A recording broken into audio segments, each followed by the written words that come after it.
image of Ron Perlman. No, not that fucking level, brother. Yeah, the newer guy, he's been in a couple of different things, but he was recently was the new the Hellboy reboot. God, I heard Seth Rogen. Yeah. The voice and stuff, I guess. I don't know. There's a couple I can't fucking remember. I mean, it's never fucking Brad Pitt, you know, or Tom Cruise or anybody like that. Me. I said, how many times I get called, hey, you look like ZZ Top. You know ZZ Top's a band, right? Which one? Yeah. Which one? Is it Billy Gibson? Is it, you just can't say I look like ZZ Top because they all look different. Yeah. You know, it's. Yeah, not the drummer. Yeah. Well, yeah, he doesn't look the same. Not the drummer. It's either Billy Gibbs or the dead bassist. Yeah, or Billy Gibbs, not Billy Gibson. Thinking of the guitar. But yeah, Billy Gibbs, dead bassist. Yeah. Well, I don't remember the bassist. Yeah. Does anybody? I don't. Probably some people do. Yeah. But yeah. He died right before they were going to do the Greenville. Oh really? Concert. Yeah. Oh wow. He died right before they were actually supposed to do the Greenville gig that night. He died that morning. Wow. Now they don't. Didn't they stop tour? Like they said they wouldn't do it without him, or is that a different band I'm thinking of? They might. I mean, they were pretty tight, those guys. Yeah, I want to say it was them that said it was either going to be all of them or none. Like it was, that they weren't going to go down. Yeah. Like the Beach Boys, path where for a while it was just one of the Beach Boys. Well, a lot of them are like that. I mean, freaking, I think at one point Smashing Pumpkins was touring and it was just freaking their lead singer and replacements. Really? The original band, yeah. Oh, I didn't know. Yeah, I didn't know that. Yeah, there's I went to go see the band. This is back, God, I was in Harrisburg. I went to go see War, who did Cisco Kid, and Lowrider, those songs, and it was like a big band, and fucking the only one in the band from the original one was the singer. Wow. Yeah. So, that's why Led Zeppelin when John Bonham died, they were like, yeah, we're done. Yeah. I see they just won their lawsuit not too long ago, Led Zeppelin. Like everybody is suing these bands now. It's all the lyrics. Ever since Blurred Lines with Pharrell and I don't know, whatever the other guy, his dad used to host the TV show. That was what's his face? He died recently too. He died like last year, 2 years ago of a heart attack. Was Alan Thicke. Robin Thicke. Yeah, Robin Thicke. Yeah, the dad. What was the dad's name? Alan Thicke. Alan Thicke. He was in a TV show. Yeah. Yeah. Alan. So it was Robin Thicke and Pharrell. It was I forget who sued them, and then like now Katy Perry. She just won her lawsuit. Like everybody was just suing everybody. And then I just read an article, and it was a couple weeks ago, that there's a company online that used AI because they were getting tired of all the lawsuits as well. Someone come out with a riff, and then, it sounds just like this. I have copyrights. So they used AI over a set period of time and put together every single combination of every single note that could ever be put together ever. And then they posted it online, and it's free. They have like the copyrights, whatever, and whatever it is. Now it's royalty free. So they said, you know what, we need to put a stop to this. So now they hold the publishing rights to every single lyric or note that could ever be done. Yeah, combination. And then they just, it's open source now. They're like, all right, now it's free. Everybody can use it. My freshman year, I had a music class. We had a music teacher that, was talking about how songs are redone, or they're rebooting them, or they're, sampling a part of their song. That was back, Ice Baby was doing Under Pressure. That was a blatant. I can't even believe he tried to deny that. Well, he was like, hey man, mine goes ding ding ding ding a ding ding. And if you listen to Queen and Dave Bowie, it goes ding ding ding ding ding a ding ding. It's like, Oh, hold on here for a second. That's a little, that's ridiculous. But she really started diving deep, and I remember it was one of the classes I was paying attention to, of going back and pulling out songs from like the 50s and the 60s, whether it was Motown or freaking Mario Alonso or Frankie Valli and all that shit. And she would play the music, and then she would play classical music, and she's like, this is the same thing, like this is the same music, the same composition, oh yeah, being freaking sampled from Beethoven, from Mozart, from and it was actually a really cool part of the class where you got to learn that to have something original is really tough. It's like the cigar industry, right? It's like, to have something original is fucking hard. Yeah, even just smoking a cigar or hearing about it is the same as a lyric that you may have heard when you were 8 years old, and then by the time you get to an adult, you're like, oh, I got this riff in my head that I came up with, and I mean, you don't know because it was some obscure artist that was one hit wonder that played in your hometown, and that was it, and now you're copying them. And comedians do the same thing. You see guys going, Carlos Mencia steals this and steals that and does this and does that. And I'm sitting there thinking, well, you guys are touring with each other so much. You may have seen or heard something and then forgotten about it. And then one day you have an idea, and it may have been from that memory that you don't really realize is a memory that you think now is an idea. But that happens all the time, Yeah. Who knows? It's crazy, and in the cigar world, it's at least it's a little different. I mean, because there are cigars out there that are the exact same, that have just by coincidence have been blended. Especially when you get factories that that are producing multiple cigars, and maybe it's not on purpose. Sometimes I think on the boutique side it is on purpose. How many when you choose number 8 out of 12 possible combinations. How many other boutique guys chose number 8, but they wanted it in a Figurado or a Bellicoso, and you happen to have number 8 in a Toro. Yeah, it's the blending of tobacco is pretty interesting, but I think also you get into the aging of the tobacco, and then when you had people who really changed things, which was the infusion of tobacco, which we had flavored stuff around for a while. Everyone kind of had their up in arms. It's the perversion of something that has the historical blah blah blah. And I tell you, I hear some of these guys, and I'll tell them the same thing when they're like, the infusion, and there is a difference between infusion and flavor. I don't have to tell you that. We try to always distinguish that. When Jessica was on the show that she did last week, they'd asked her about flavored cigars, and then she goes, I don't know too much about flavored cigars. I can tell you about infused cigars, and I'm like, good girl. Just thank you for not good girl. She'd kill wow. She hears that. Yeah. So I'm gonna replay that. Pat on the head there. But yeah, it's I'll tell some of these old guys, I go, like half the industry wouldn't be here if it wasn't for Jonathan Drew, right? Like the influx of people that he brought at that time, the Cuba. And yes, I would say the majority, of those people do go on to smoke other things and probably never try a Cuba again a year or two into their journey. Right. Or maybe they would have eventually come into cigars, but 5 years down the road, 10 years down the road. But the people that he brought to this industry to make it possible for all these other companies, it's just enormous. It can't be understood. If there was ever a Cigar Hall of Fame, if he's not in the initial class of inductees, there'd be something wrong.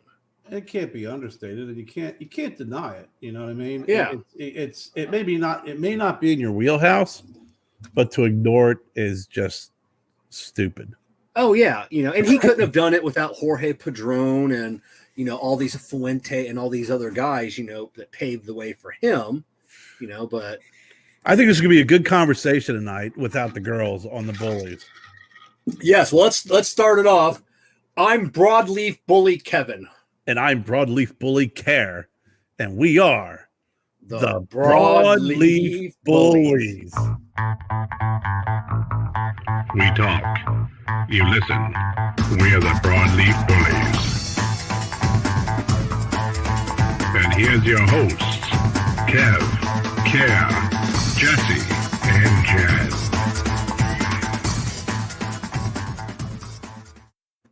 All right, so I've been meaning to bring something up, and now we don't have the girls on. I can bring it up. So this got on me like a couple of weeks ago. We were making I was making some spaghetti sauce. You know, I had some jarred sauce, throwing in some onions, peppers, roasted tomatoes, and then there was like a little bit of like sauce left in the jar.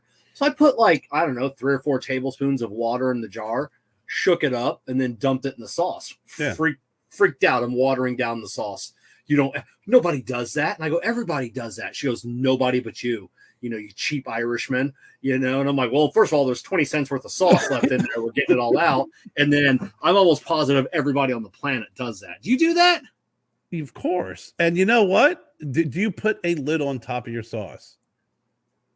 Yeah, I generally okay. always put so it doesn't spit up. So when you put a lid on top of your sauce, the heat will cause condensation. Yeah. When you take off the lid, you will always tilt it and let that water drip into your freaking spaghetti sauce because you don't want it to go all over the place. You're probably doing this. It's the equivalent of being able to get those last little freaking ounces. She'll say something like, "Well, that's sauce. Spaghetti condensation. That's okay. That's sauce. That's not new water. That's water that was already there. It's tried to evaporate and then it goes back in. So it's not added water. It's spiced in condensation. Yeah, but I'm like, it's literally like 3 or 4 tablespoons. Oh yeah, we do. I do. Yeah. I can't speak for Jennifer, but I'm certain she does it. I know I do it. It makes sense. It's those 3 to 4 freaking tablespoons that get that sauce out. You're not watering anything down. That's fine. Yeah. Well, especially since I'm already throwing onions and peppers and other tomatoes in there that have their own juices. But yeah. That's when you just get the container of oregano and just go an extra thing of oregano. That's for those 4 ounces of water. Yeah. Now it's spiced water. Yeah. We had her friend Dustin was over, and last night he made eggplant parmesan, and I'm eating it, and it's really good. And then Jesse's like, "It's good, isn't it?" And I just go, "Did you watch how he made it?" And then I tried not to put the tone on it. I tried to be like, "Oh yeah, it's really good. You watch how he made it?" And then she's just looking at me. And I'm like, "What? It's really good. I'm sorry. It's better than yours." It's Oh, I love eggplant parm. I love it when Jessica is the only one I'll eat because she does make it good. Dustin's was just a little bit better. But yeah, everywhere you go, like you order it in a restaurant, it's frozen. Like I've never been to an authentic Italian restaurant where they actually really? Do it there. I've been to authentic Italian restaurants, and when someone else orders it, then it looks like mush, and I'm like, yeah, that was frozen at one time. Yeah, no, it's Jen gets the eggplant, she cuts it up, and she makes it 2 ways. She started making it non-breaded. But she'll freaking do the whole drudging and breading and deep frying. And then I literally pick them up and just get a plate and put some salt and olive oil in a plate. And I'll just eat just the freaking fried eggplant that way. That's how good it is. Yeah, that's the way I like it. Yeah. But then she has these little ramekins and she'll freaking put it in layer cheese sauce, eggplant, cheese, and layer it up and almost make these little ramekins of freaking layered eggplant with the cheese and the sauce. My stepmother, her mother, when she was alive, always used to make eggplant parm because I loved it. She never made it breaded. Yeah. And it was the best eggplant. And then my stepmom started making it and it's good. But she's like, "So is Jen's better than mine?" I was like, "It's really good, Nani. Is it better than mine?" I'm like, the Lord says we shouldn't lie. Yeah. But I'm gonna have to tell a fibber here.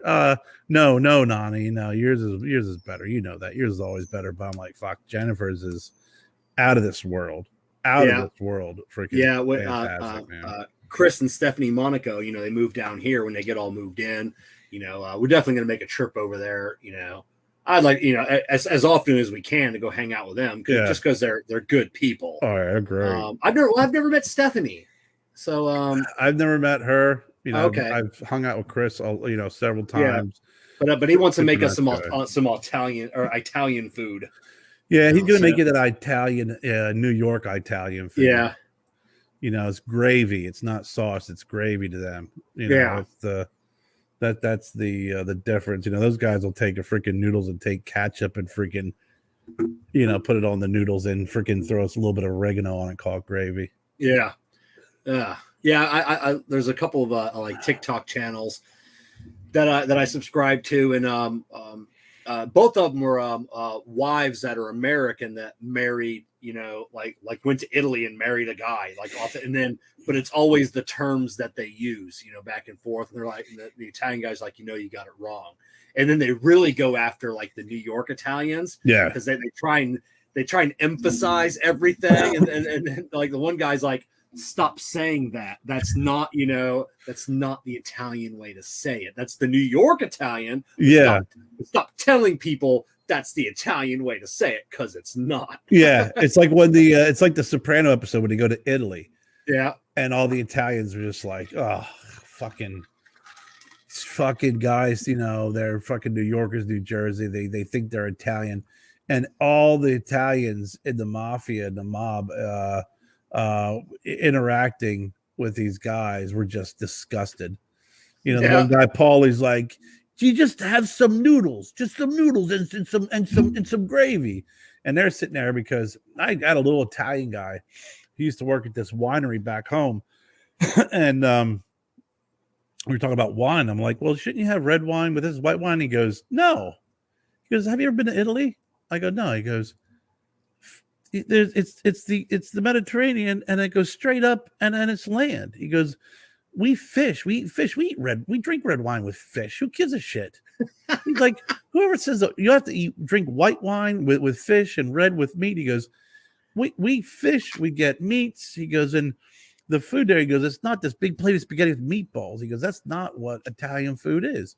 And I was like, well, that's pretty interesting, because you always have people that want to pair reds with your sauces and with your meats and whites with your fish. And he's like, no. He's like, there's nothing better than eating fish, a good fish entree with a good red wine. Yeah, the same guys for cigar pairings, the same thing. It's a heavy Maduro, or you have to have this, or you can't drink this. And eat what you want. If it goes together, eat what you want, drink what you want. Who what cares? What you drink, Kevin, I know drives fucking people up a wall. It does. Diet Coke and freaking Bacardi, and it's like everyone wants to have a scotch or a whiskey or this 18-year-old freaking monkey shoulder, one-eyed Willie. And I still harken back to that freaking that tobacconist in Virginia. It's just like, hey, sir, what pairs well with this cigar? What do you like to drink? I like Coke. That pairs well with Coke. Whatever you want. My drink, the rum and Coke, it's called a Cuba Libre, developed in Cuba. They like smoking cigars and drinking their Cuba Libres, rum and Coke. It's now if I'm having I've got a lime in this one, but if I'm tasting a new cigar, obviously I'll never put a lime, and then if it's a cigar I've never had before, I never add a lime just in case it messes up that flavor. But yeah, people just it goes in, they're insane, and I've reached out to a couple of people with Bacardi, and I'm trying to find just somebody. And I don't want a sponsorship. I don't want anything else. And I don't want to reach out to Pete Johnson. I know Pete's got some ties with Bacardi, but that's like, I want to save that favor, for something important. But, I just kept out as all I want is I'm building a bar. I just want some swag. I want a couple of bar mats. Right. I've got one. I go, a Bacardi sign. I'm not asking for free rum. I'm not asking for you don't want money. You don't want rum. You don't. Yeah, I'm like I'll have some giant wall space, and I just want to throw up a Bacardi up there. No, that's fair and enough. let them rock. But yeah, there's I don't know how many people, but it's an easy drink. Like I said, we go down to the MVets, and I used to go down there all the time when with my ex-wife Beth, and then when Jessica, we started dating, we'd go in there, and it was just there could be a line of people at the bar, 8, 10, 12 people deep. I'd walk in, and Helen would look at me, and she'd always go 1 or 2, and I go 2. So she knew. So she was making the other drinks. She was making my Bacardi and Diet, lime in each. So and I knew how much it was. She'd be ordering. She'd throw mine up there. I'd throw my money up there because I always tipped well, and then I'd be ahead. So many people, and that's right. Every bar I used to frequent. The friends work. They always kept doesn't ever change, and you tip well. Yeah, that will always get you that. Oh, hey, what's up, Kev? Yep, be right there. Especially with the AmVets or an American Legion, or even I was a bar manager once. If a drink was $2.50, they put $3 down. Like, you keep that rest. Oh, thank you for that 50 cents. Me $2.50. You throw a 5 down, and then keep the change. But that's how I can skip a line of 10 people as well. Right. No, it makes sense. I mean, no, it's I make sure that I tip well too when I go out, just because you become recognizable then. Plus, they are working their asses off. I worked in a bar too. It's a madhouse. It's a huge madhouse. I mean, it really is. But I'm smoking the additional 35, and I'm drinking Miller Lite. Yeah, and if I'm going to drink a beer, when we start talking about pair with beers, I'll go off a little bit with IPAs and this and that. But if I'm going to drink a beer and not have to think about it, smoke a cigar, it's Miller Lite. It's truly a decent taste. I like the taste of it. It's not filling. It's not overpowering. It doesn't have a very hoppy flavor to it, so you're not going to have too much. It's almost like drinking flavored sparkling water, really, when you get down to it. But I like the taste of beer. I like the taste of Miller Lite, and it's a good drink. It goes well. But I've had some beers that are completely in conflict with the flavor of the cigar, and it's brutal. I mean, horribly brutal. Yeah, I used to drink a lot of Guinness and a lot of Murphy's Irish Red. And quick note for people out there: Guinness isn't black. Guinness is actually an amber or a red beer. Just looks dark. But when I really started getting into cigars, I cut out all beer because, like you said, man, it would those some beer just conflict with everything. It fucks it all up. You know what I had recently, which I really liked, was a black and tan Guinness and Bass while smoking a cigar.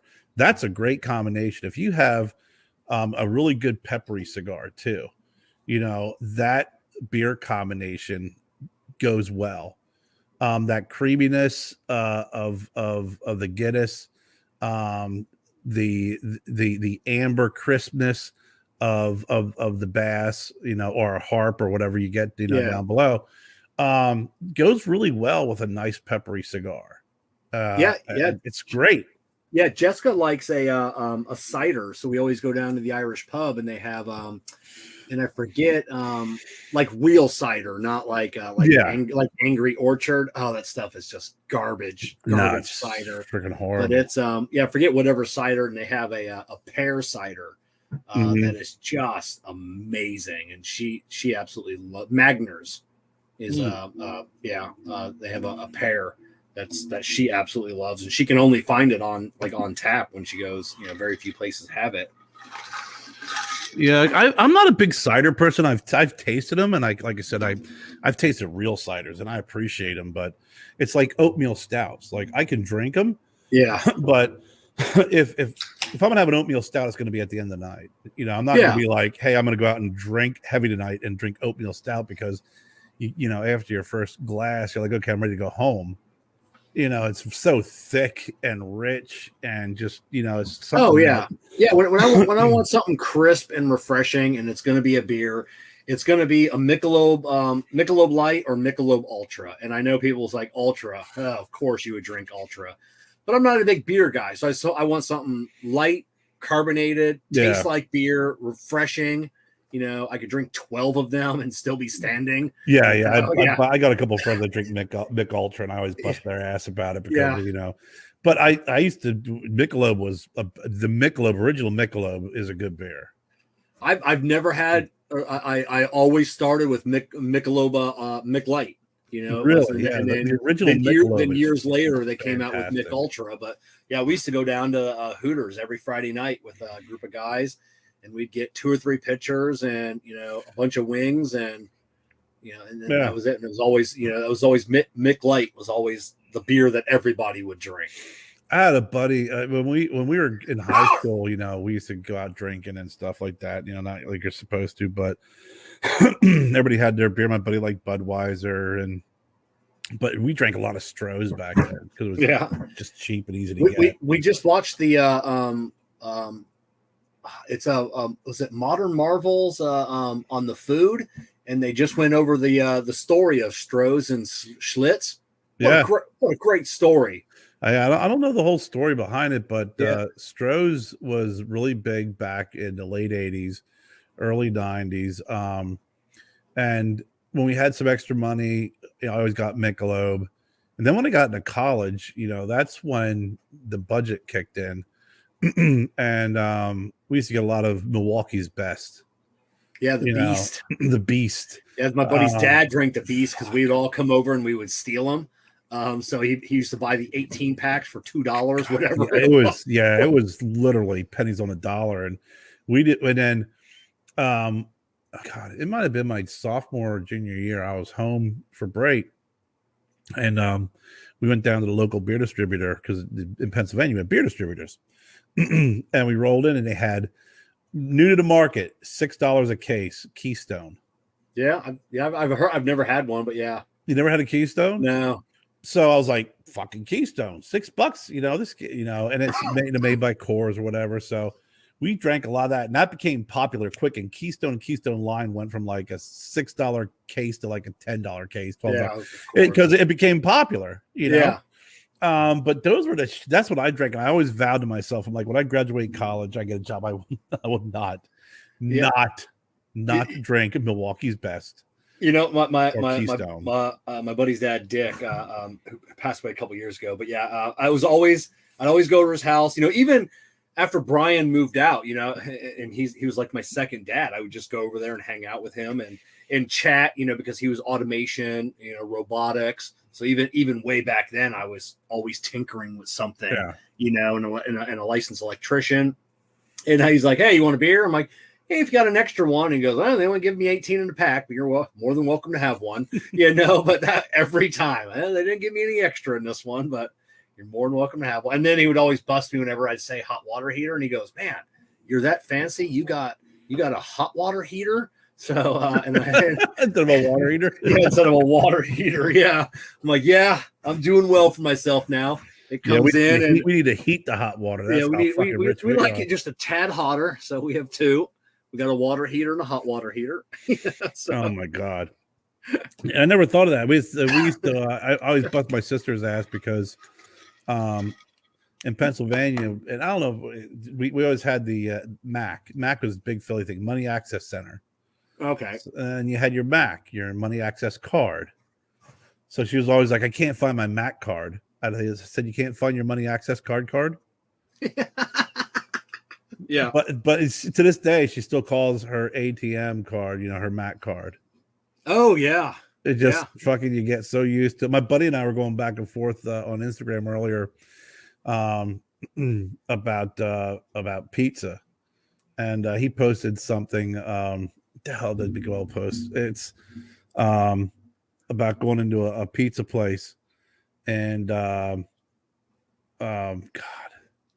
Hold on, I gotta look this up real quick because it cracked me up. And I want to ask you, when you go into a pizza place and you want to order a pizza with nothing on it, like how do you order that pizza? Plain pizza, right? And that's what I thought, because I told him, I said, you know, he posted something funny about pizza and Saturday Night Fever, and I said, it's I get very irritated. Oh, when you order a pizza pie and they say we don't make pies here. Oh, And I said, yeah. I said, it's the same thing whenever I would go in. And they said, oh, what do you want? I said, I'll take a plain pizza. And I'll be like, what do you mean plain? Like cheese? Yeah. Yeah. What else would be on the fucking pizza if I don't want anything else? Plain means cheese. Yeah. Dude, I don't want a flat breadstick. But yeah. But like I go to places, if I go, yeah, I'll take a plain pizza. People look at you like you're crazy. So I have to say, I'd like to have a cheese pizza. And I'm like, well, isn't a pizza a fucking cheese on it already? Do I have to emphasize that I want a cheese pizza? That's like saying I want a freaking, burger, hamburger. I want a burger. I want a meat burger. I guess. Emphasize a meat burger, but it's like, hell, I want a dozen wings. I want a dozen chicken wings. I don't know what other kind of wings you got back there. I don't want any freaking, cow wings or pig wings. Oh, then the places they charge you now if you want one versus the other, all drumsticks or all flats. They're like, oh, do you have a preference? I go, I don't. They all taste the same. I don't care.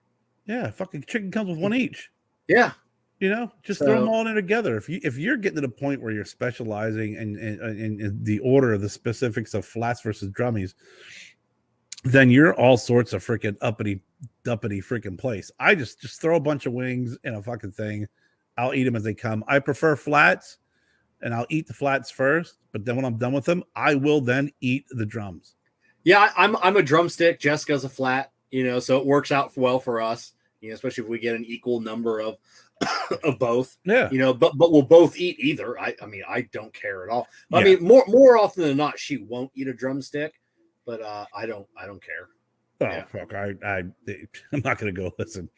Send these delicious smelling wings back. Yeah. There's 8 drumsticks and only 4 flats. It's like, no. Oh yeah. There are some places that have like all you can eat, wing night. And then we used to have a place all you can eat ribs. Mm-hmm. And it was always like the wait staff. It's like, listen, when I'm getting down, bring us, like, hey, can we get you anything else? Yeah, it's ready for another order. Oh, okay, I'll put that in. I'm like, bitch, you saw I was down to 2 wings. There's like 6 of us.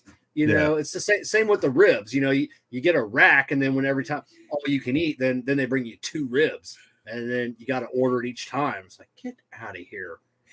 Nah, we used to have some pretty good wing places back in Pennsylvania that we go to, and they'd keep it coming. And then, like you said, you go to some places that just, yeah, we read the environment, man. You don't see me backing away. You don't see me taking my napkin away from taking it out. I'm not taking a bib off.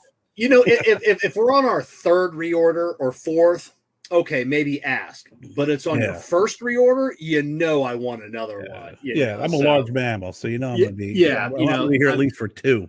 Yeah, luckily we have a pizza place, an Italian pizza place has the brick oven, and they finish their wings in the brick oven, so they come out super crispy. Sometimes like the little burnt spots on them. Oh my god! Oh, they're so good because they sauce them first and then finish them in the brick oven. That's the best. And, it's just that's the best. When they like fry them or they smoke them and they put the sauce on them, I think it ruins the whole crispiness. We were just we went to go down visiting. Where the hell did we go last weekend? We wanted to check out this little town just south of here, about an hour south of here. And we found a place to eat, and I had their smoked wings, and they did that. They put the buffalo sauce on, then they smoke them again. Oh yeah, yeah. Because I said when you sauce it afterwards, it destroys everything. Horrible. Because like I said, the sauce, some of it, like when you're smoked or the oven, brick oven baked, some of that sauce like the excess goes away. You never get one that's still dripping. When they sauce them afterwards, you're like trying to flick off the excess sauce, and what a pain in the butt. And we've got, like I said, our Irish pub. We were going to go there Saturday night, but it started raining, so we knew they were going to be packed. Everybody wanted to be inside instead of outside as well. And some of the best food. Oh my god! I mean, I think like 3 years ago they were ranked like the number 2 or number 3 fish and chips in the nation. And it's just an amazing. But we took for Graham when he graduated. It's either high school or boot. It must have been high school. And he wanted to eat at the Celtic Ray, and Jesse's dad, a little bit of a picky eater, he's like, I'm not, and they're not going to have any food I'll eat. They're not going to have anything I'll eat. And then end up devouring everything. Like, oh my God, this place is. He had a Scotch egg for the first time. First time someone eats a Scotch egg, it's an egg wrapped in sausage and then deep fried. The greatest contraption ever made. Like, what is this? That's a Scotch egg, and it is damn good. Yeah, good for the health. Yeah, they used to. They switched. They used to have they still got a pretty decent bread pudding. Now they'll dish them up at the beginning of the night. They pre-make them, dish them, they heat them up, and it's still really good. But back in the day, before they were way bigger than they are now, tiny, they made every bread pudding to order. So like when you placed your order, like the waitresses would ask you, like, are you going to want a bread pudding? Because it's about 30 minutes. To make each one. We need to put that in now. Because at the end of the meal, you're not getting a bread pudding. So people will be like, oh, I don't know, I've never had. So I'd be like, just order one for everybody. Everybody, I'll eat them all. I don't care. Yeah, we went to a place in when I was down in New Orleans, and it's same thing. Great. I cannot think of the name. Jennifer knows the cook. She's a foodie.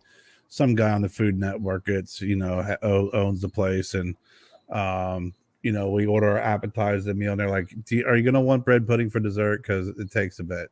Yeah, wasn't it Emerald has a place? Is it Emerald Lagasse? It wasn't Emerald. Oh, okay. It was Luck. It was L-U-K or Luke. L-U-K is the name of the restaurant. Okay. And I gotta tell you, it's the best damn bread pudding that I've ever had. It was so, and I'm not a big dessert person. I'm just not. But that was fantastic. And I would eat that all day long. It was just this like cream sauce they put on top. But yeah, they used to make it to order, and now it's just not possible. They're so big now that they can't do it that way. But so we were talking about cigars earlier. Oh yeah, and I gotta tell you, we were talking about drinks and cigars and pairing, and everyone who thinks that they've Luke is the name of the restaurant that they've revamped, and I gotta tell you, I do love the Silent Green for that fact that it was something that is truly unique and hasn't been done before, and it's really tough to find that. It's tough to find that in the cigar industry. It's tough to find that and really in any industry that's been around for as long as now you have people with beers are just trying to put different flavors in it and shit like that. But yeah, that really started off with like the IPAs, like how, what would happen if we quadrupled the amount of hops like we put in it, and then like other brewers are like, we can't do that. Why? Well, yeah, it'll be too hoppy. People won't drink that. It'll be disgusting. And then look where we are now, and same with that. Jason Falkenberg, he posted his cigar he was smoking, the Silent Green. I forget which number. And he goes, there's a flavor. I can't put my finger on it. And I go, that's what everybody says.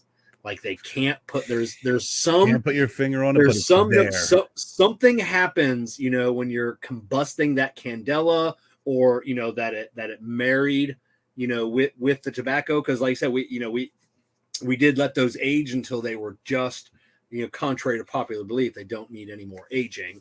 But yeah, they were aged perfectly. So something happened during that process, and then something is happening when you're smoking it that it just creates this new, unique flavor. And not one person has says that they didn't like it.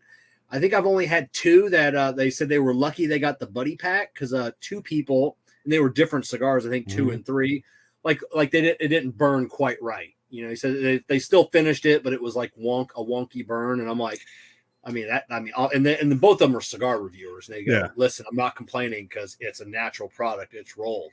There's no way every single one is going to be absolutely flawless. But out of all the packs so far, just the two individual cigars, out of all the ones we had made. But I love the pictures of the ash. I love it. I love it. Love it. Love it when people Yeah. post because they've heard us talk about it. And then I'm just hoping, the people that said, like it won't hold an ash, or just looking at that photo going, that is a goddamn 3 to 4 inch ash hanging off the end of that cigar. Like, yeah. I've had it on mine, and I got to tell you, I even was like shaking it around; it wouldn't fall off. And to your point about the flavor, and it's the feedback I've been getting from folks too. It's like, man, there's something there. It's in the background. It starts off with it, and it just complements all the flavor of the tobaccos. And I can't put my finger on it, but it's just something that's really good. It's not off-putting. It's not bad. It's a really good flavor. I can't put my finger on it. When you hear people, like you said, who are cigar reviewers and people who, whether it's, they do it on a regular basis or they'll post a review, maybe not as consistent. When you hear someone like that give that feedback, that's just, it's so rewarding. And listen, I have never in my life, and I know you've never in your life have ever claimed to be some sort of blend master or whatever shit. No. I even when I blended my cigars, I worked with someone who was a blender, not a master blender. I think there's probably only a handful of master blenders. I think that term's overused personally. Way overused. And you know what? Honestly, it's just knowing tobacco is tasting, and that's really tasting tobacco.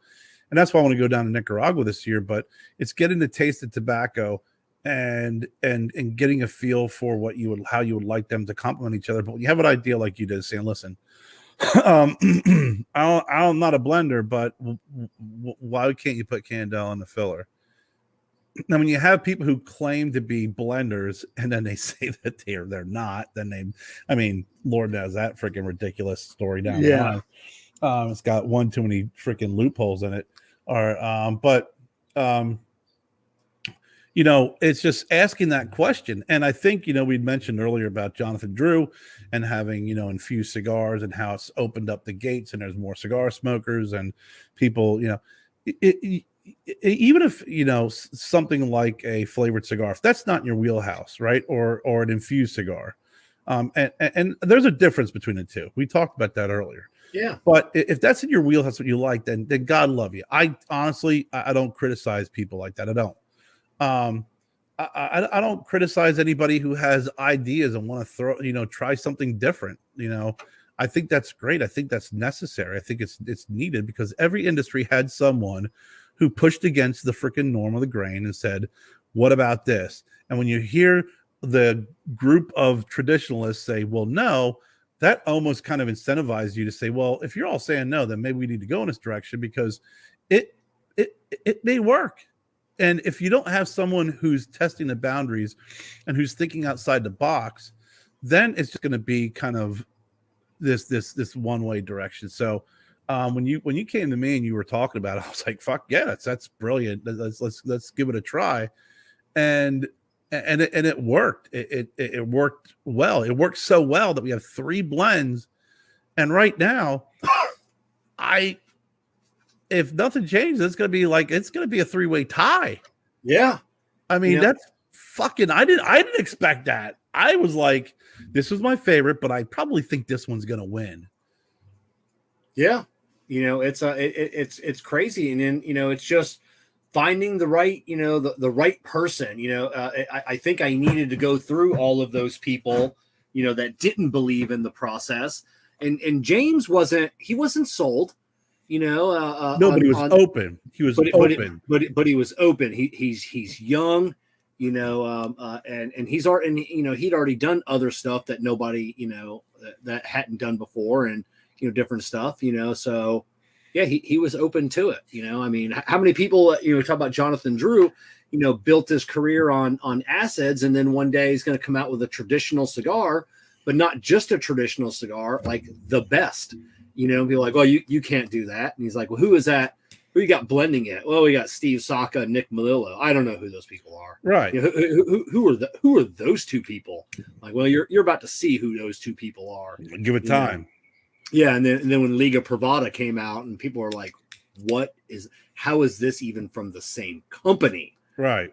So, but yeah, it's people, like JD that push the boundaries that open it up for all of us. Like I said, you've got, your barber poles that, nobody had done. And, we have the, the silent green, which is absolutely fantastic. I cannot wait to see.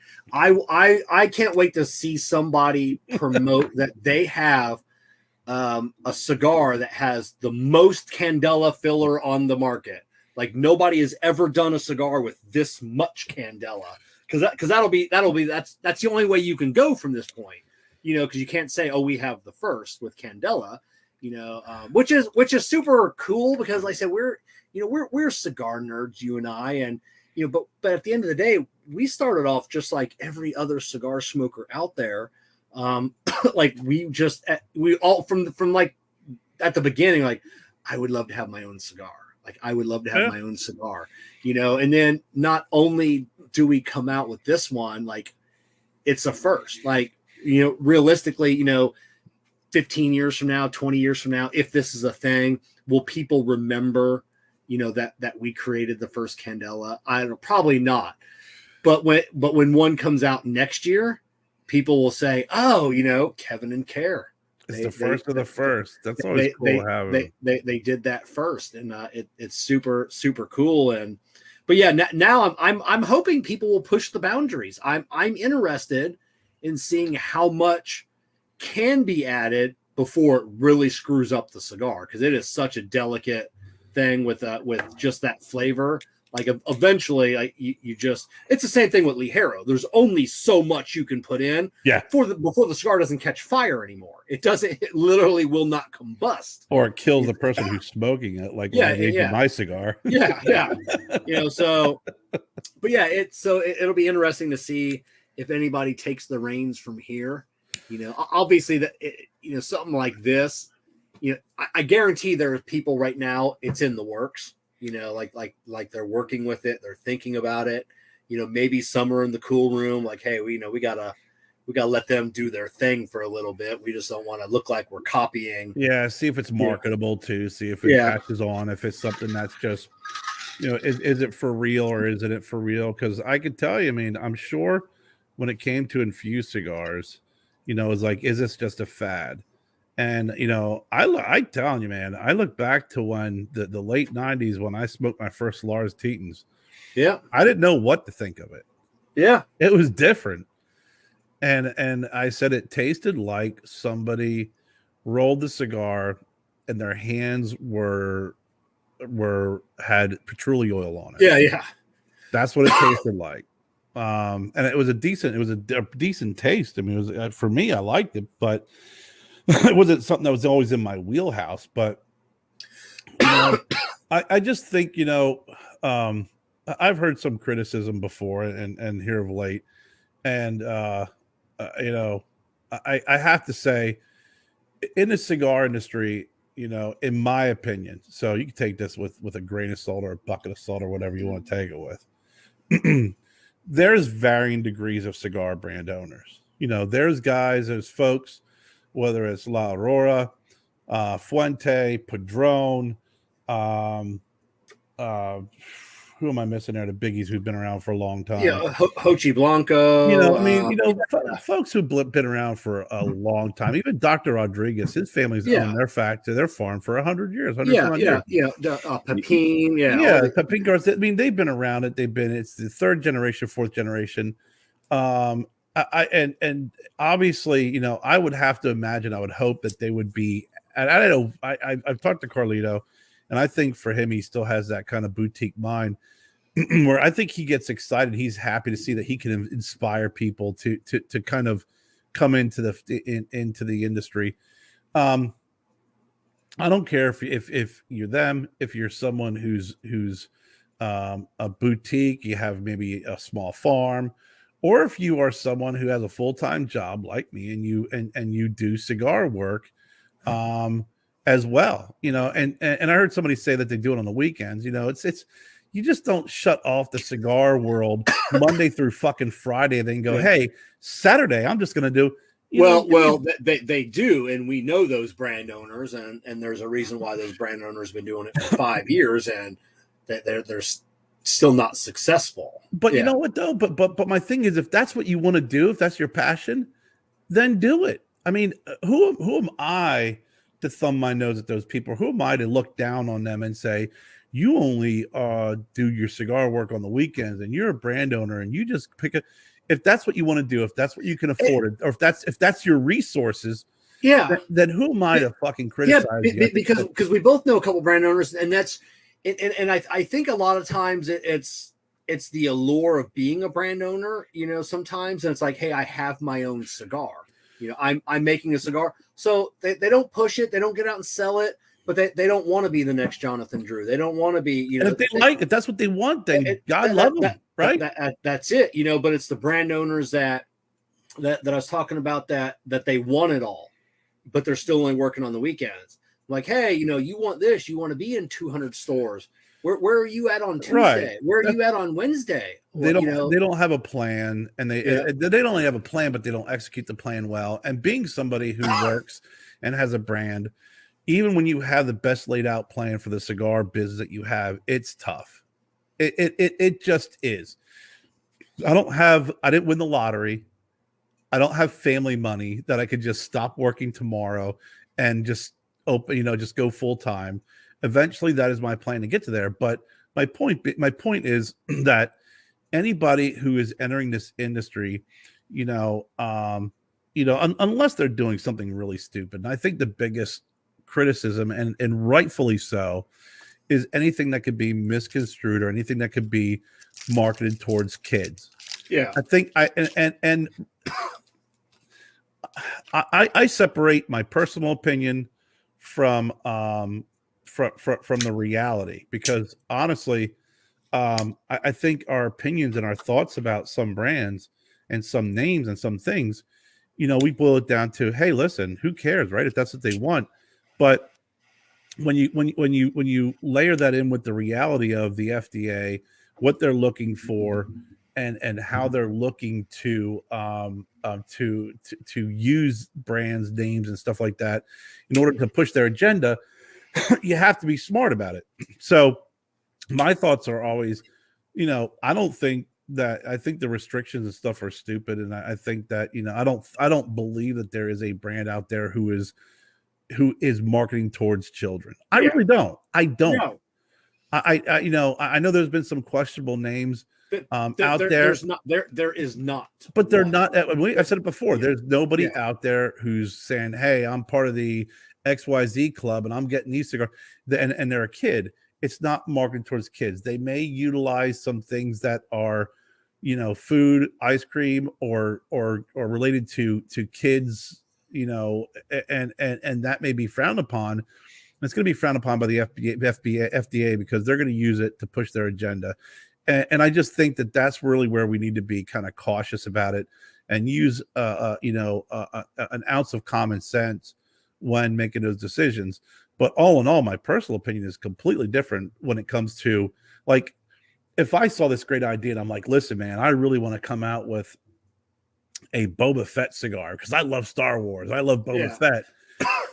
I think that would be great, but is it the smartest move? No.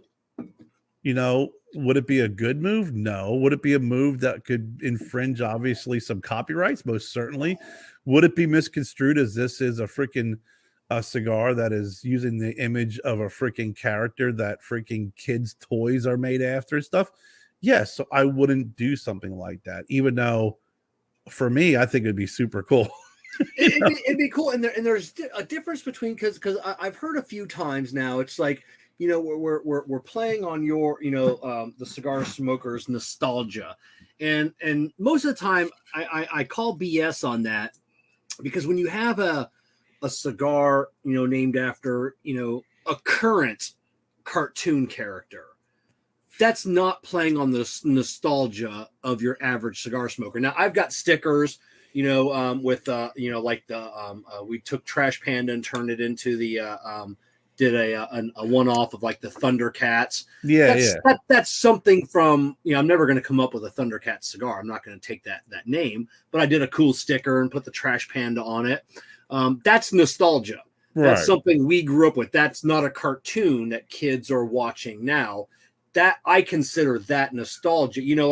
There's been a couple Back to the Future theme, cigars now. That's nostalgia. Yeah, there may be kids watching, like Wyatt loves, Back to the Future, all the movies. Right. But that's really, they're reaching out to me and you because we were kids. We grew up with Back to the Future, and that was awesome. Those are those companies that are touching on nostalgia. You can't come out with a Pokemon cigar and be like, oh, it's nostalgia. For who? It was, it's been a thing for a few years. That's not nostalgic. No, and I think even something like the Back to the Future, if your kids see you smoking a cigar and they're in the Back to the Future, they would think it was cool that they recognized the movie, or the cigar band would be cool because it recognized the movie of the box. It would never be a, hey, why don't we freaking enjoy a Back to the Future cigar because you love Back to the Future. Yeah. But again, I think all that stuff is unfortunately, we live in this world of freaking warning labels and freaking and over regulation. And when you have a government body, which everybody knows you're never going to win against. I mean, the governments like water. They always find a way. You are going to be, pushing a freaking boulder uphill, with ice, wearing ice skates. You have to really kind of be smart about the steps that you take and careful the steps that you take, especially when you know that you're in the crosshairs. When you're not in the crosshairs and you're kind of running rampant, it's a little bit different. Now that you're in the crosshairs, even then, I just think you need to be smart about it. Now when you're in the crosshairs, the Family Tobacco Act, that's my short version of it, that was passed. It gives them regulation over all tobacco products. Yeah. And tobacco-like products. And it's just not cigarettes. They went for cigarettes first, but it's all tobacco products because at the end of the day, when you talk to a doctor, you talk to anybody else, the T word, tobacco, is evil, bad. It's the reason why the healthcare industry is costing us an arm and a leg, is because of these smokers. And then if you fall back on the argument of, well, what about alcohol? Look at alcohol all over the place. At that point, they look at it as you're tapping, because you don't have an argument in your own freaking lane. You have to hop lanes and try and point out the freaking hypocrisy or point out another industry. When at the end of the day, that argument is not going to help out your argument. It's not going to help out what you're trying to fight against. And what we're trying to fight against really is that a premium cigar is not the same as a cigarette. The fermentation process of tobacco in cigars does the opposite of what they're doing when it comes to producing cigarettes. We're removing ammonia. They're adding ammonia. If you ever had an unfermented cigar, any tobacco product or any tobacco in a cigar that's unfermented, you can't smoke it. It is unsmokable. It tastes horrible. It's bad. It's nasty. You throw it out, and then you're like, I'm never going to have brand XYZ because they're producing cigars before that tobacco is ready to be smoked. And that's the reality of it. Yeah, and then you get the guys that their claim is, like I said, these aren't bad. Cigars are not bad for you. We don't inhale them. It's not like cigarettes. And I'm like, hold on a second, guys. We are lighting up a carbon-based product, and we are bringing it into our mouths. We're in a lounge. Have you ever been to a lounge with 30 guys smoking? Yeah. And that is still secondhand smoke. That is, whether it's a carcinogen, whether it's whatever it is, you're still inhaling a foreign body. Even us smoking right now, we're not inhaling it, but we are breathing in our smoke. You can't act like it's freaking good for you. It's not, but yeah. You can't, the same way you can't act, you can't, the same way that you cannot compare it to cigarette smoke and inhaling a cigarette, you can't, on the opposite end, say that it's healthy. Yeah, right now I'm drinking a Bacardi and Diet that is 0 carbs, 0 grams of sugar, 0 calories. I should be able to drink 1,000 of them. It's like it's healthy. I'm like, yeah, no, you can't. Yeah, if I drink 12 a day, there'd be some health effects, of drinking that, So your liver ain't gonna like it too much. Yeah, exactly. So so I've been hearing that argument too, and I'm like, no, we need to, there's a fine line of there's no health effects, or there's almost nil. It's I think the idea behind it is the nicotine delivery system, because the arguments really do have to be based off of the counter arguments should always be based off of the argument of the individual. If you're going to go off that beaten path, that's when you're especially with the government, they're not listening to you. So if it looks at nicotine delivery system, it looks at the nicotine, is it addictive? Is it habit forming? Is it marketed towards children? And are there health risks? Well, you have a product that is not inhaled. But at its best, it's not at parity as a cigarette. No, it's not, because I've read studies about cigarettes, and what I've heard a pulmonologist say, if you freaking smoke lettuce and inhale it, it's going to be bad for you. It's going to damage your lungs. It's when you inhale a cigarette, it's the same thing as people from smoke inhalation. You die of smoke inhalation. It's inhaling smoke. That's what it is. And the addictive properties of cigarettes are different because they are a superb nicotine delivery system, and the extra chemicals in the cigarette allows the absorption of nicotine in the system and allows them to become more addictive. And then they've also found out in the past that additives, actually even more additives, increase the addictiveness of it. So that part, I think, is completely different when you look at cigars and cigarettes. If you look at the potential for oral, mouth, esophageal, cancer, your rates don't go down. I mean, there's still a risk. Like you said, secondhand smoke of cigarettes, secondhand smoke of cigars.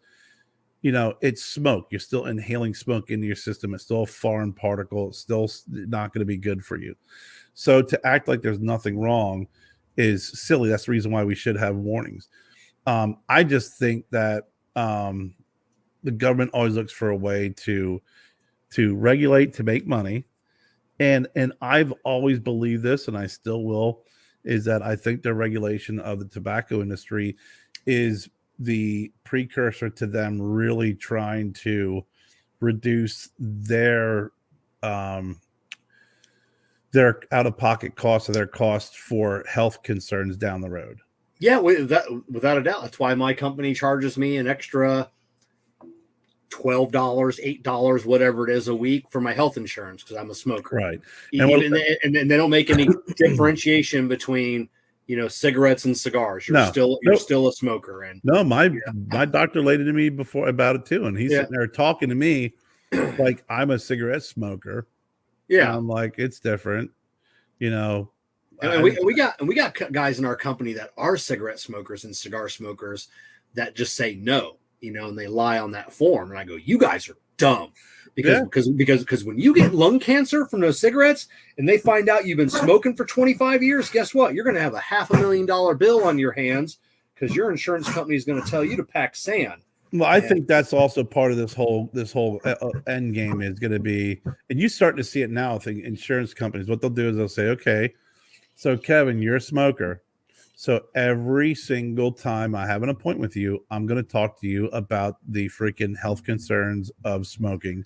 I'm going to ask you if you stopped smoking, have you reduced smoking? And then I'm going to offer you a service. We have services, we have different programs that you can go through to stop smoking. And we have medications that can help you to stop smoking. If you refuse services and medication and continue to smoke, When you get freaking emphysema and you need oxygen and freaking 12 different medications, we're going to say to you, well, you had an opportunity to stop. We've addressed this with you multiple times. We laid out the path of where you were going to end up. Here you are. We're not paying for it. Yeah. And I think that's what the end game is. Yeah, and then, like I said, I've told people, I said, this is just step one. They need a win. They need a big win, and if they can get a win, then they can come after other things.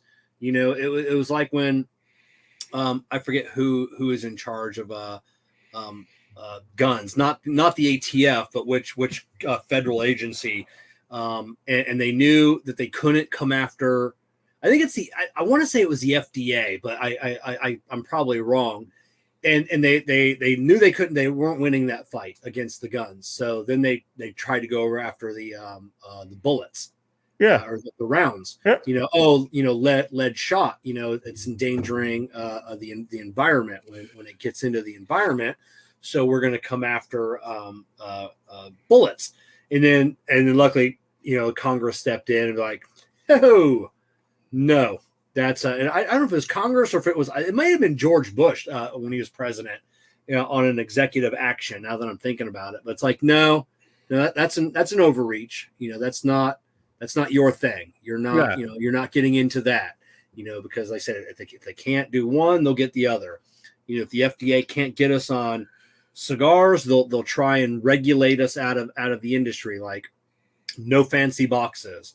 Yeah, they can't be in a lounge to where like I got friends in Canada and then overseas, you go into a lounge, you must know exactly what you want because you're not allowed in that humidor. Yep. You're not allowed to browse, so which for me, going into a lounge, that would greatly impact what I smoke.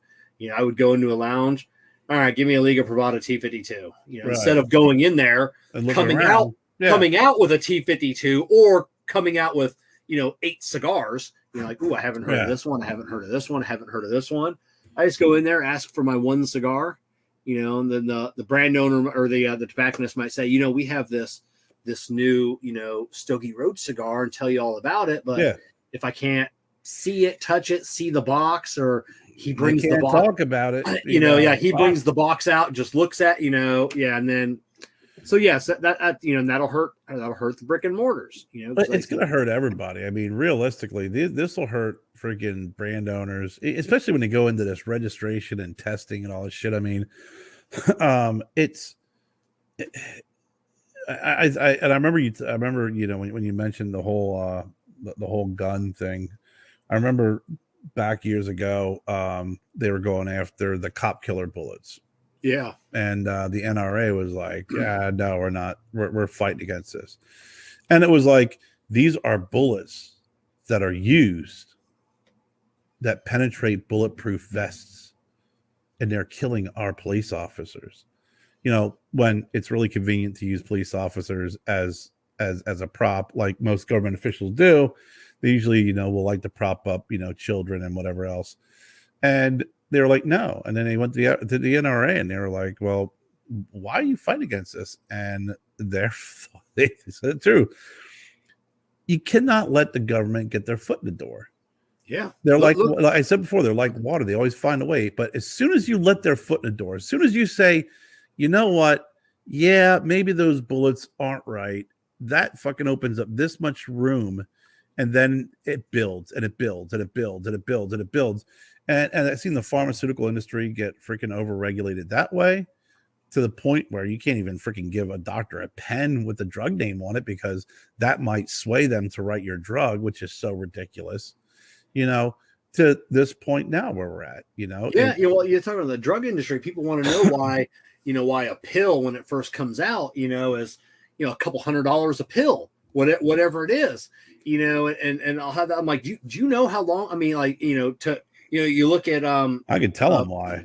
Yeah, you look at whatever it is, the little blue pill they always talk about, Viagra, and I saw like a little documentary on that, and they said it was like $4.5 billion, from start to like when the first pill hit the market. Like that's what It that costs and they're like millions and millions of dollars to get and they're like, we have a finite time span to where our patents are protected.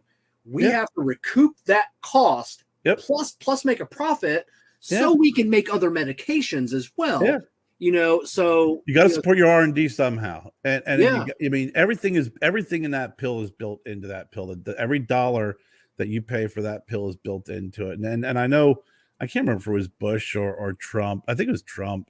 Can't say the T word, but I think he was trying to eliminate like that middleman, that cost that was being, paid forward, because, you do have that middleman. But at the end of the day, when you look at a pill and you say, okay, and it's not, I'm not ignoring that there have been a lot of companies out there who gouge people.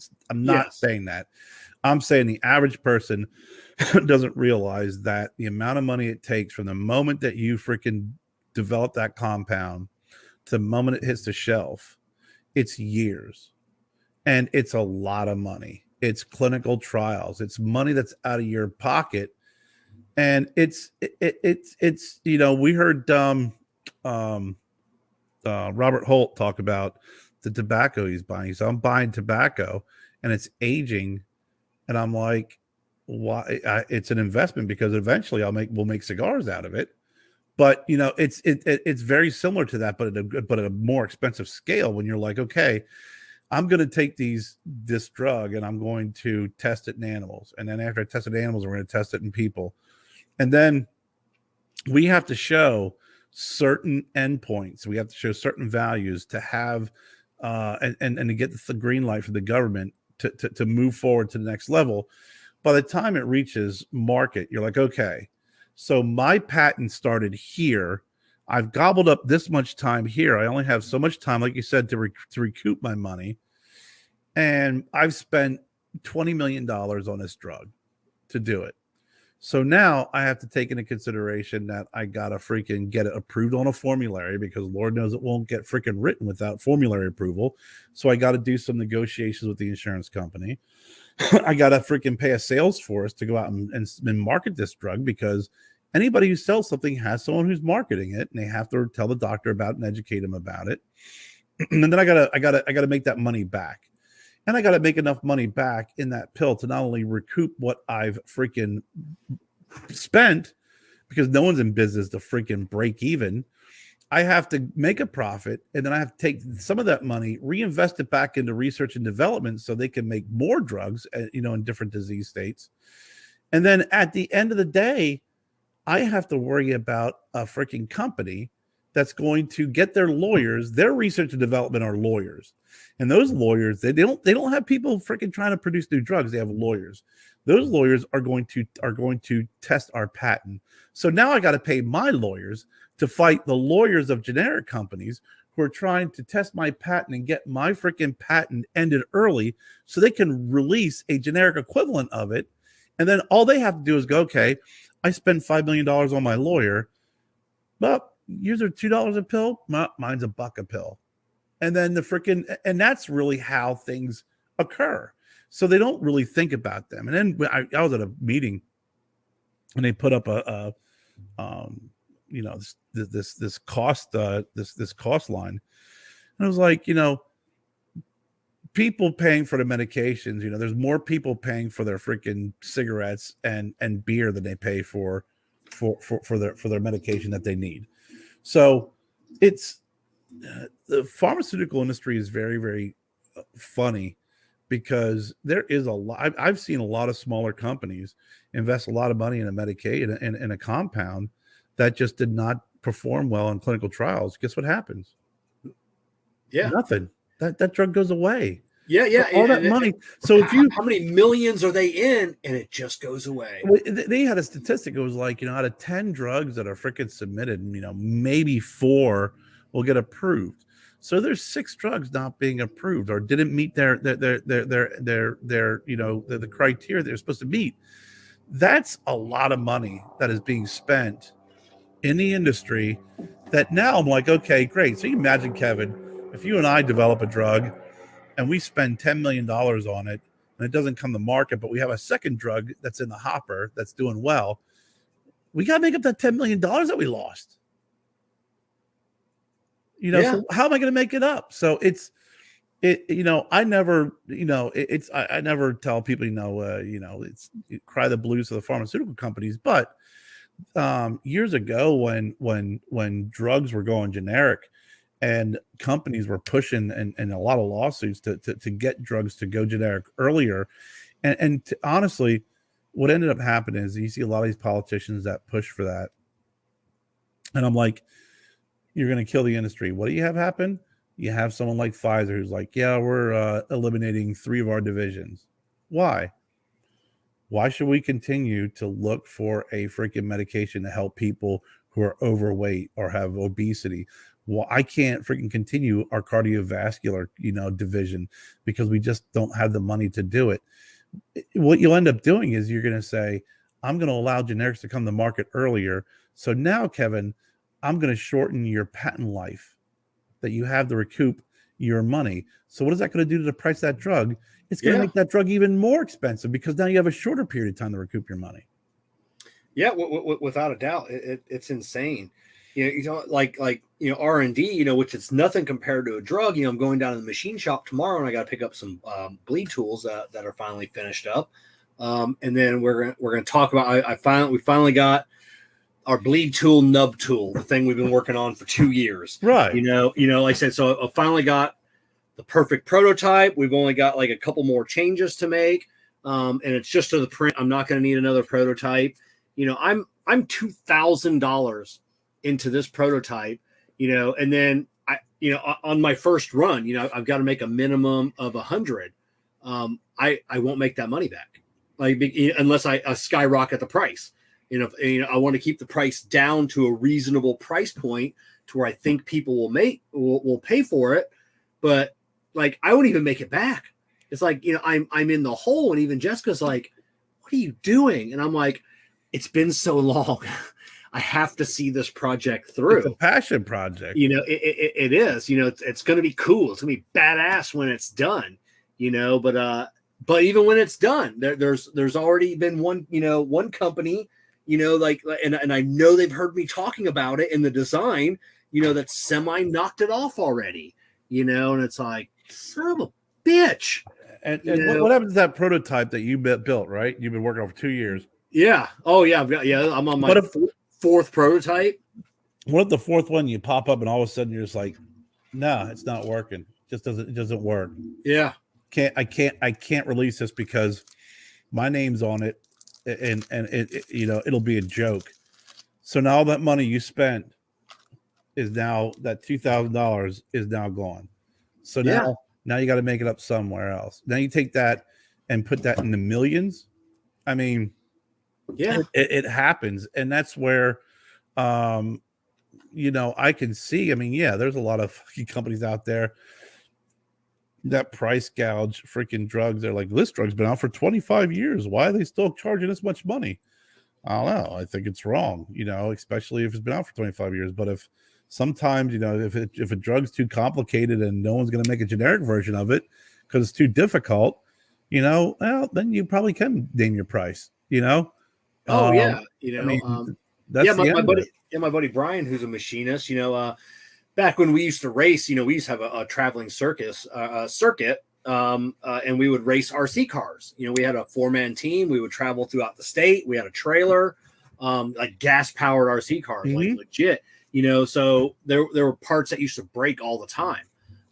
And most of the cars are plastic to keep them light. So he started making parts out of aluminum, and he would make 1,000 parts. Go through a couple different prototypes. It always made money, but then he goes, it wasn't very long to where now other people were just buying his part, sending it overseas, mass producing it, putting it in a fancy package, and you can buy it online for cheaper. And he was always smart about it. He just stopped. He never competed. As soon as the first knockoff came up, he stopped making it, moved on to the next part. Same thing would happen, move on to the next part. Same thing happened, move on to the next part. Just keep innovating and just keep keep moving on, but that's one of the reasons why we don't do a lot of stuff, a lot of new stuff. We always coming out with new products, and people just undercut our price. Like when we came out with like the cigar rest, there was only a couple of companies really doing it. Yeah. And then we came out, luckily we sold thousands of them. And, once I started seeing the knockoffs on eBay and, Amazon at, half my price, made in China, like, all right, it is what it is. We just, we cut our losses. And we always say sometimes it's best to be second to market. Yeah. Oh yeah. I mean, especially when someone else has done all the work and did all the freaking sweating and the blood and the tears, and they come out and it's a smaller fee, especially with a smaller company or a smaller gig like you, and you're like, here's my great cigar rest. They're like, yeah, we got freaking like 1,000 of them, thousands of them being pumped out in freaking China, and it costs us pennies on the dollar. Oh yeah. Thanks for the idea, Kev. Yeah, if I ever wanted to take my bleed tool overseas, I could cut the price in half and still make the same profit as I do now. And it's like, I'm not going to do it. Not going to do it. I'm just, I like sticking with small mom and pops to a certain degree, small mom and pops. One of the reasons why another reason why we haven't been producing a lot of products is because nobody wants to fucking work. Nobody wants to take my money. And that's, we've got like 6 products at least that have been waiting on prototypes for a year. It's absolutely insane. Especially when you try and get someone local you try and get something in the US or local to work with. I've got a woodworker, and I've got Jessica. Now we've got and I don't even think I've ever shown you the prototypes. Now I'll have to dig one out, because it's so badass, and I think it would sell, and it's so cool. And but yeah, he's had my prototypes for a year, because he's the only one. Legitly, I've contacted so many companies.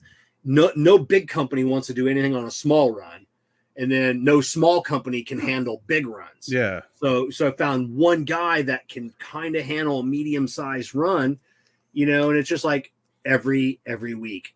Hey, I spent like 3 days and I made this bench for my wife. It's awesome. And I'm like, yeah, it's awesome. Like you legitimately had my product. And like one of the photos, my product, it was in the background, it's like, well, what about that thing on the shelf that's collecting dust? I mean, I'm literally going to pay you tens of thousands of dollars to produce this product. And you spent 3 days making your wife a bench. And one day, God forbid I meet his wife, and I just, luckily I never have, because I'm gonna say, hey, you do know, like all the time he's making you this stuff, like that product over there, it's like literally tens of thousands of dollars I would like to give to your husband. I would like to just give him a check. Hope you like that bench. And he has declined my money for a year. How's that bench? Yeah, how's that bench? How's that bench treating you? We tried doing that with freaking stickers. I tried doing that with all sorts of stuff. Your signage you had done. Oh my God. I literally had to go in front of a freaking, several people and say, hey, I would like to have my money back, or get it done, because, and this kind of bleeds into our conversation about the cigar industry. Any brand owner, I don't care if you're the weekend warrior, I don't care if you're someone like myself or me, you're not getting the cigars for free. Yeah. You're paying for them. When you hear the condescending comments by folks, you really think that these folks are just freaking in it for the fun, and they're getting shit for free, and they're just ruining the industry. No, they're paying money for these cigars. And if you're paying money for something and you have a business, you want to do whatever you want with it, then F you. Let them do what they want with it. And I've always said, if I'm working with a factory and like Chris, down at Tabacalera Nuevo Nica, those guys are great. They know here's how much money is invested. Here's how much money is being spent. There's going to be mistakes. You're going to have mistakes made. I get it. And I've always learned that when there's mistakes made, no matter how big or how small, you have to handle it the same way. Calm, cool, collective, have a conversation, because you'll come to a solution more so than you would if you would just start screaming and yelling and being emotional about something. But at the end of the day, you're paying for this. You're paying for a product. You're paying for a blend. If you don't get what you're paying for, you have a right to complain. You have a right to say, this is wrong. This is not right. Here's what you promised me. Here's the agreement that we had. Here's what I received. Here's what you're doing with my product that I'm not too fucking cool with. And sometimes I think there's some folks who just get so arrogant about things that they miss that part. They really do. They miss that part. So I don't care what level you're on as a cigar brand owner or as a manufacturer of cigar accessories. If you're taking your hard-earned money and your time and you're investing it, then your expectations of what you receive should not be minimized by the amount of money that you have invested in that product. I don't care if it's $100,000 or if it's $1,000. It's still your money that's being invested, and you're paying for a product, and you should get it. And there's too many people who think that just because you're small potatoes, that your request and your expectations should be low. And that's bullshit.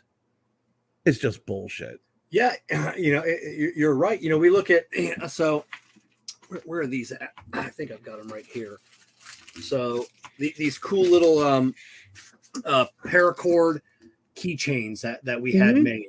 So I deal with for some products a pretty large company, and they have a huge military contract.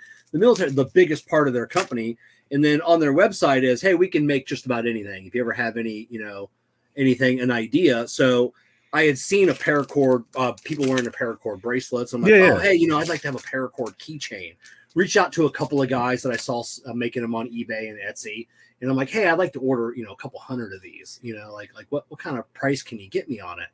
And the guys are like $10 a piece, $12 a piece. I'm like, you got 50 cents into it. No, I'm not just saying anything about your labor and your skill, but right. I mean, like, that's a price. So I reached out to this company, my sales rep that I always use, great lady. And I go, hey, I know you don't have anything on your website, even anything on this material. And I sent her over a picture and then like other ones that are out there. And I'm like, hey, a little drawing I did, I'd kind of like to have it like this. And then she goes, yeah, we don't do anything like that, but let me get with the team, and see what we can do. So a couple days go by, a week goes by, and she sent me a picture, and I'm like, well, that's it. That's exactly what I'm looking for. And she's like, and basically like, yeah, like a couple guys on the team, like they watched a YouTube video on how to make these. So they made a little jig, and they knocked out a couple of them, and then and I sell these for like $5 a piece, $6 a piece. Mm-hmm. So as a business guy, so how much I got them for. Right, yeah. Not $10 a piece. And they're like, yeah, you want a couple hundred of them? They're like, yeah, we can make them for you. And this is a big fucking company. And it's like, I mean, now they get all my business. I mean, they're it is, I love everything they do. They're, big or small, when it doesn't make any difference. My orders are just as important as these big military contracts. When I have a question, it's answered, and it's like, that's the way a company, should be run. Everybody's treated equal. And I don't know, even some of these cigar companies that are just, and I understand if you're so big, you can't take on new stuff, but when you say you can, do it. Do it. That's the big thing. Like, they get all excited. Yeah, we can do this. And then like you're 6 months down the road and you're waiting on your prototype of your cigar, and it's just like, oh, we've had some of these big orders. I'm like, hey, you should have told me that at the beginning. Yeah. Don't tell me, 4 to 6 weeks. Good for you. You got those big orders, but if it's fucking up what we talked about, then there's a problem, And listen, when I went looking for a new factory, I had some folks reach out to me, and I had a couple of factories say, we're too busy. We're too busy. Can't do it. What you want to do, we can't accommodate because we will fall short of your expectation because of our current load. We can't accommodate your aggressive timeline. Yeah. And I respected that. I respected that 100% because it wasn't someone who just said what I wanted to hear, take my money, and then work off of a different timeline based off of what we agreed upon. And that was a far cry different from, hey, here's my order. Yeah, we're gonna make it. Oh, yeah, here it is. Well, why do they taste funny? Why are they burning fucked up? Why are they well, they were just made on such and such a date. Well, I placed the order back when but we had a bigger order come in. Okay, well, that's okay.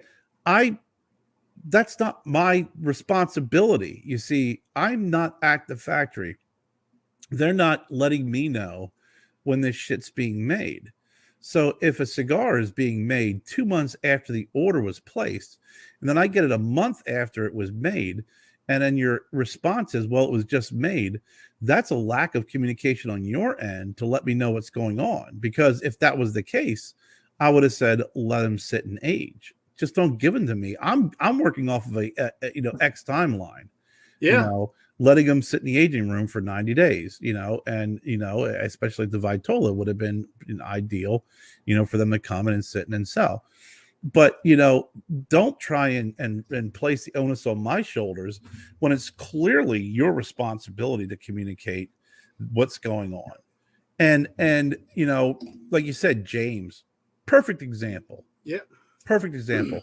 The guys down at the factory, when we first came out with the, when I worked with them the first time around, it was like, hey, you know what?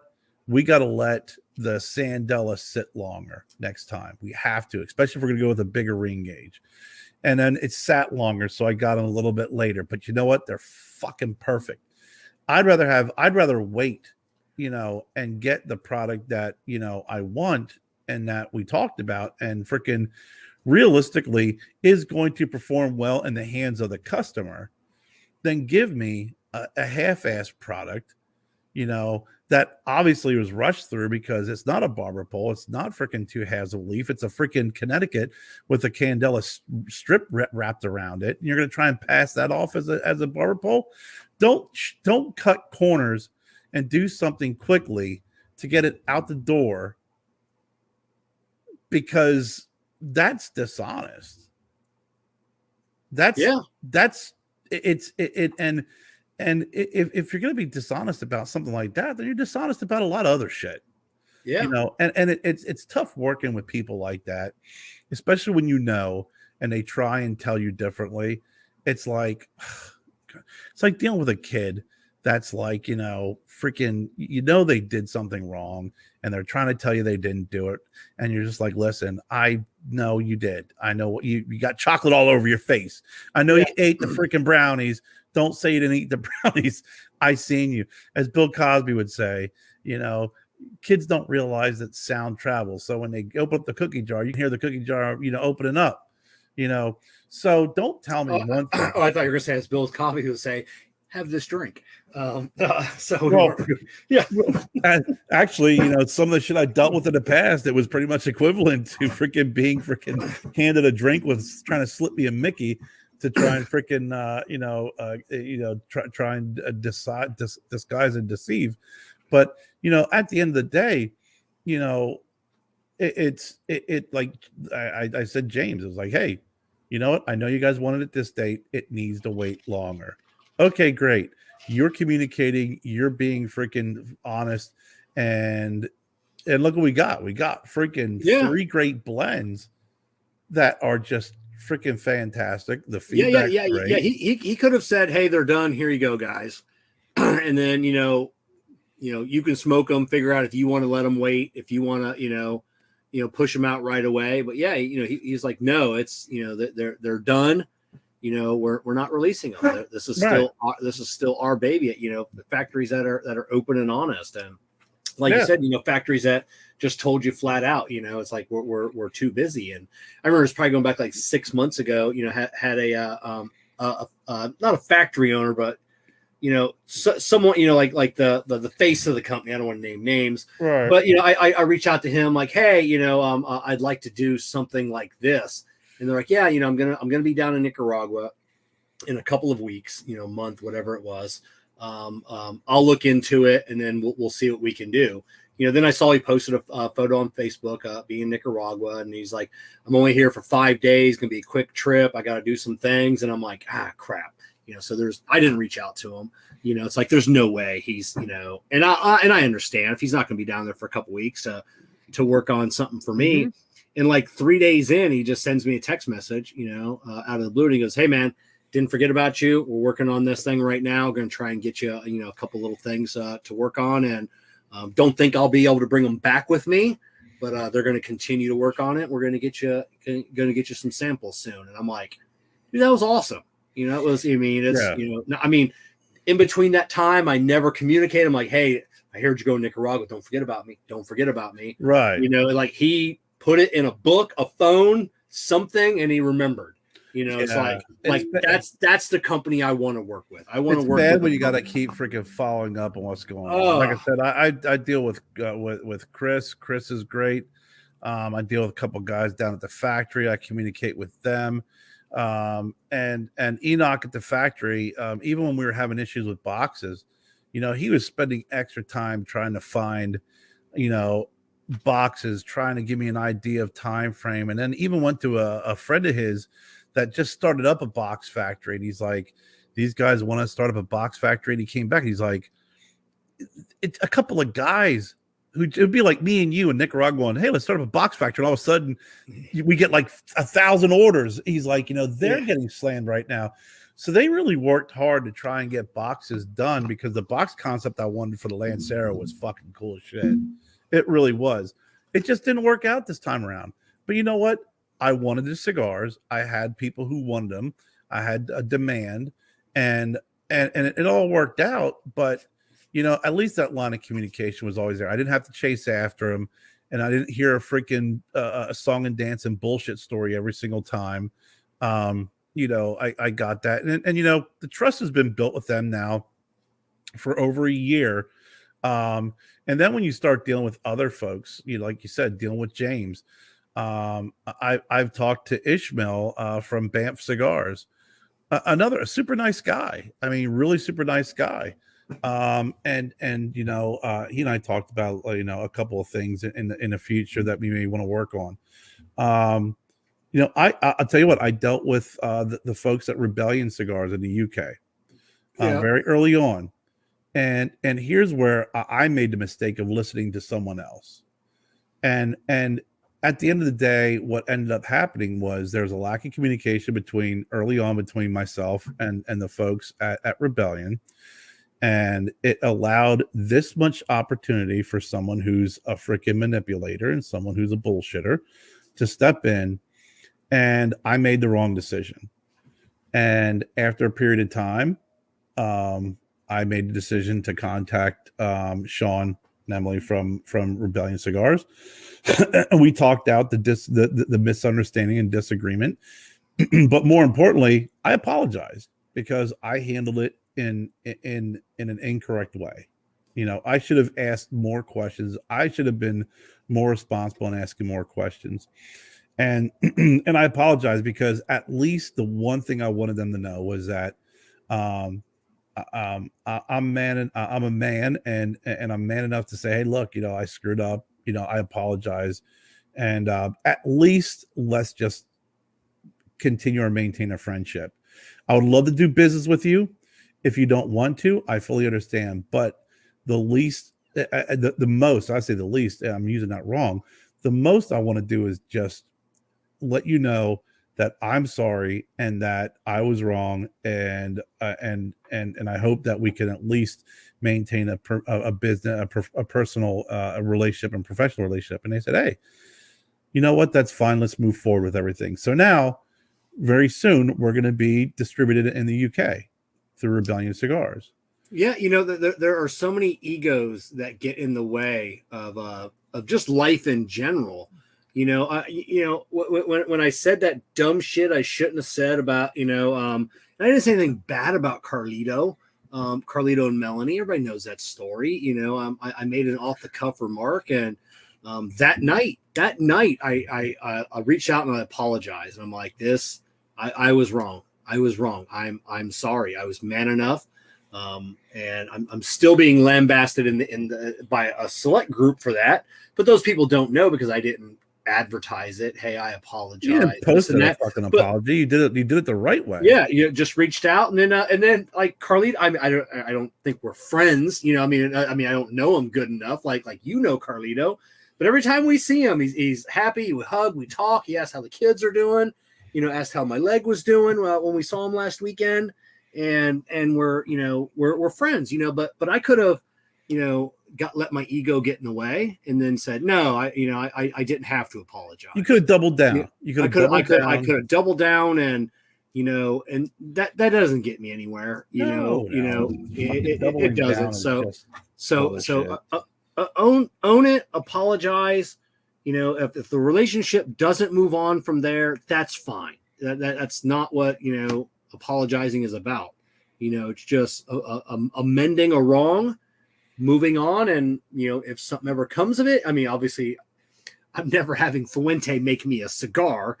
That doesn't happen. You know, I don't think he makes never say never, Kevin. Yeah, never say never, but, you know, I don't know if I've ever heard of Fuente making a boutique cigar for anybody. You never know. If you come in with the right idea, you know, you never know. You know, you never hear a boutique cigar company going, "This is made by Padron." You know, yeah, like this is Carlito Fuente boutique cigar. Yeah, no, that doesn't. But you know what? You and I think this is where we've really kind of bonded. Over the last year and couple of years is, you know, it's you know, there's intelligence. There's a lot of intelligent people out there, but there's a lot of intelligent fools. Yeah, there just are. It's being smart enough to know when you're wrong, and being smart enough to admit you're wrong, and having that moral compass and being man enough to apologize and at least try and right the wrong. Now, I've had this happen to me in my life where you may apologize to someone and they may not accept your apology. Yeah. And that's on them because, you know, if you make the attempt and it's sincere, you've done all that you can do. It's all about, it's like, you know, feedback, you know, it's a gift. Yeah, I think apologies are a gift. That's why when I've had people apologize to me, I have never said, no, go fuck yourself, because I realize that it's a very hard thing to admit when you're wrong, and to ask for forgiveness is truly, is truly an important step. And when you ask for forgiveness, that's when forgiveness is given to you, even if it's not accepted. Because in your heart, you know, we talked to Brad before, spiritually, talk about God, you know, you can go out, you can, you know, the Catholics, we go to confession, we can sit there and tell the priest all we want to do, you know, or I can apologize to you for something, but if I really don't mean it, then I'm not truly forgiven, because my apology and admitting that I'm wrong is between me and God, and also between the person that I may have wronged. So when you're truly sorry, that's when you can sleep at night, even if someone doesn't accept your apology. So whenever someone's apologized to me, I've always accepted it, because I feel, who am I to deny someone's contrition? Who am I to deny someone's apology? You know, I need to be big enough to accept it, because that is not only going to alleviate the weight that's on my shoulders, but also it's alleviating the weight on their shoulders. But it's really tough to find that nowadays, because so many people, you know, I'll tell you what, the only time I've ever kind of stuck to my guns is when I am outright 100% objectively right. There's a lot of things that I know I have my own personal opinion on, and it may be different from yours, you know, and that's fine. And I will listen to what you have to say, and I maybe concede some things, but I'll admit there is a subjectivity to this. There is my opinion on things, but objectively, if I am right, I will not concede if I am objectively correct, because that's when you start negotiating your own moral compass. Yep. And I have it now. It's like there's a couple situations where it's like I will not concede because I know what the truth is, and I can't. If I were to do anything outside of what I know, it would be going outside of what the truth is. And at that point in time, what good is the truth? And I remember when you made that comment, and I remember us talking about it, and and hats off to you for doing that, because you didn't make a big scene about making the apology public, because what good is it then? You have to be able to make the apology private. It has to be a one-on-one moment. And to be able to do that just shows that you have growth and you have maturity. And there's a lot of people who don't have maturity and can't do that. Yeah, it's the people that apologize, which we've seen, publicly. I would like to publicly apologize to this organization for saying this, or apologize to this person. It's like, you don't have to tell the world, man. Just make your apology look like garbage. That person, they apologized, or they accepted your apology. If this person reaches out to this person, hey, I heard what Kevin said about you, or I heard what Kerr said about you. They'd be like, yeah, you know what? We're cool. We worked it out privately. Yeah. It's not a thing. And then that gets around too. That person will hear something else. Hey, did you hear what so-and-so said about, like, oh yeah, I reached out to that. Everything's cool. They worked things out, and that's the way it is. It's the people on TikTok that film themselves giving the homeless person $100. They're not doing it for that person. They're not doing, they're doing it so others will think that they're a better person than they really are. Just makes you a piece of crap. Yeah, let me tell you how humble I am. Here's how humble I am.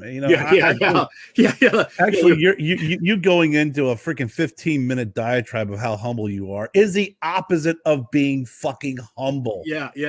It's the direct opposite of it. Yeah. You giving a homeless person money because you're a generous person and you're a nice person, and a giving person is the opposite of it. You know what is being very genuine is when people freaking videotape how old I am, but they record Keanu Reeves on a freaking train giving someone his seat, a woman his seat, or hanging out with the homeless people. He doesn't have the paparazzi following him around taking freaking photos of it.